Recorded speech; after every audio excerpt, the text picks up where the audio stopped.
দুটা জিনিসের পার্থক্য বুঝি। একটি হচ্ছে ডাইরেক্ট ব্রেকআউট, ঠিক আছে, আর একটি হচ্ছে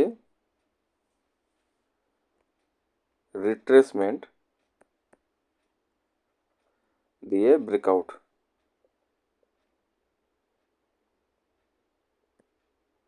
ঠিক আছে, এই দুটার মধ্যে পার্থক্য বোঝার চেষ্টা করি।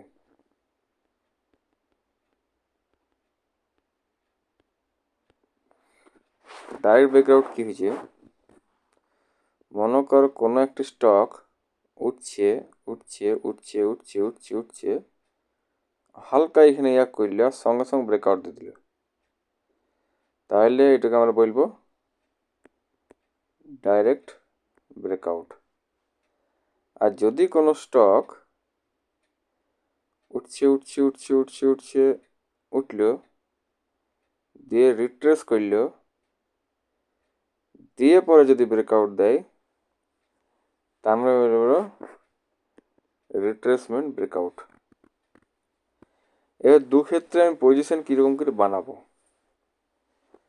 যদি আমি দেখি স্টকটা অনেকটাই নিচে পড়ে গেল, স্টকটা অনেকটা নিচে পড়ল, রিট্রেসমেন্ট হইল, প্রায় ধরে রাখ 60% রিট্রেস হইল, ঠিক আছে, 60% রিট্রেস করলো, তাইলে আমি এই ক্ষেত্রে বাইংয়ের পজিশন নিলেও নিতে পারি। ঠিক আছে, অনেকটাই পড়ে গেল স্টকটা, রিট্রেস করব।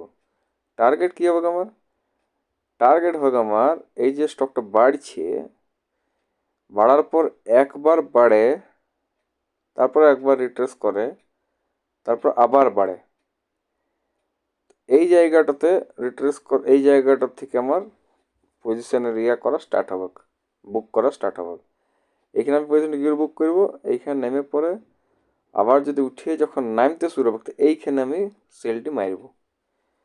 আমি এইখানে সেল মারব নাই, আমি সেল মারব এই জায়গাটাতে। ঠিক আছে, এইটা হবে আমার সেলিং পয়েন্ট। এবারে দেখি ডাইরেক্ট ব্রেকআউটের ক্ষেত্রে কেসটা কী হয়েছে। মনে কর কোনো একটা স্টক গেল, যাওয়ার পর আমি অপেক্ষায় আছি পড়বে, তবে আমি কল নেব, কিন্তু পড়ল না মালটা, সিধা ব্রেকআউট দিয়ে দিল। তাহলে এই ক্ষেত্রে আমি কী পজিশন নেব, এই ক্ষেত্রে আমি পজিশনটা এরকম করে নেব। এই ক্ষেত্রে মার্কেটে হয়তো এখান থেকে ঘুরলো, ঘোরার পর রিট্রেস করলো, দিয়ে যখন পড়তে শুরু হবে, এই জায়গাটাতে আমি সেল করব। আর আমার টার্গেট কী হবে, আমার টার্গেট হবে যেইখান থেকে স্টকটা উঠিয়েছে, মনে কর স্টকটা এরকম জায়গাতে উঠিয়েছে, কোনো একটি হয়তো এখানে একটি সাপোর্ট বা কিছু একটা ছিল, যেহেতু এইখান থেকে ডাইরেক্ট ব্রেকআউট দিচ্ছে, ঠিক আছে, ডাইরেক্ট ব্রেকআউট দিচ্ছে, তো কমপ্লিটলি রিট্রেস করে যাবে, রিভার্সাল এইখানে হবে, রিভার্সাল। ঠিক আছে, তাহলে আরেকবার ঝালাই ব্যাপারটা।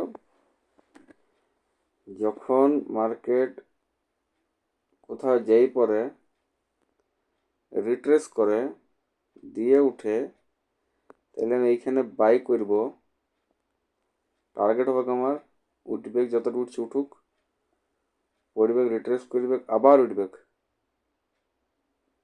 উঠার পর এইখানে এইখানে এই জায়গাটাতে আমি সেলটি মারব, নিয়েও পড়বে।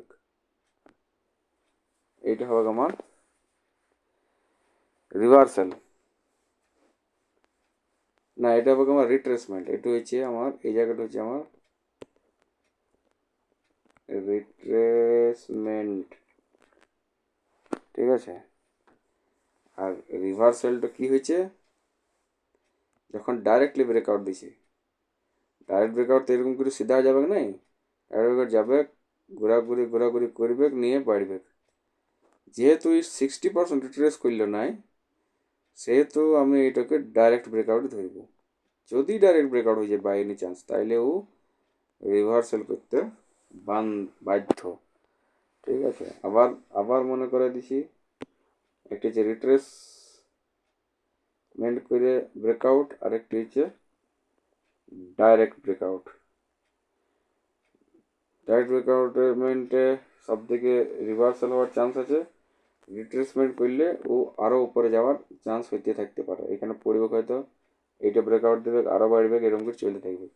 কিন্তু এইটা যদি হয়, এইখান থেকে যদি ডাইরেক্ট ব্রেকআউট হয়, তাহলে এই রিভার্সাল হওয়ার চান্স প্রচুর পরিমাণে আছে। ঠিক আছে, এইটা হইলে আমার রিট্রেসমেন্ট ও রিভার্সালের গল্প।